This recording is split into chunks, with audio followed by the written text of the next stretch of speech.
Around a year ago, our 2-year-old daughter drowned in my mother's pool because she was left unattended by her for exactly 2 minutes, according to the security camera. The reason she left is because the fire alarm went off inside the house, so she quickly went inside to check for a fire. But my daughter was unresponsive in the pool when she came back after she realized it's a false alarm. She had crawled in while my mother was gone. My mother tried CPR and couldn't save her. Also worth mentioning, she lives really rurally, and it took 30 minutes for EMS to show up. Since then, my mother has been super depressed and attempted suicide 3 times. I must mention that entire incident was documented on security cameras, so we are sure this is actually what happened.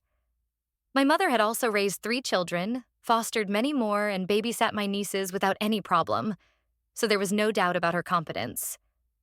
Me and my wife were both devastated, but we're slowly doing better. We recently started grief therapy, and she mentioned that one of the things that would make her feel better was if I cut all contact with my mother. I refused because I don't think she should be cut off for an unfortunate accident that she obviously feels very bad for.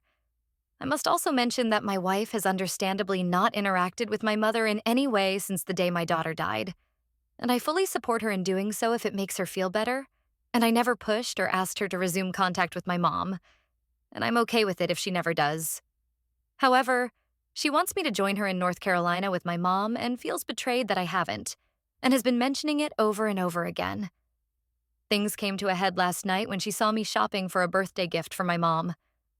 She again demanded I cut her off, and I again refused and explained why, despite understanding her hurt and validating her feelings. She told me that she can't stay with me if I betray my wife and child by keeping contact with someone who was responsible for her and failed her. And she threatened to file for divorce, saying it's either her or my mom. I tried reasoning with her and sympathizing, but I held my boundary of not cutting my mom off. And the night ended with her packing a bag and leaving for a hotel. I really don't want to get a divorce. As much as I disagree with her, I understand where she is coming from, and that the hurt is still raw. But I also don't want to cut off my mother. From my point of view, as well as the point of view of the law, she didn't do anything wrong, and was also the victim of a traumatizing accident. I also fear if she will attempt suicide again if she loses a part of her support system, and the part of family that she lives the closest to.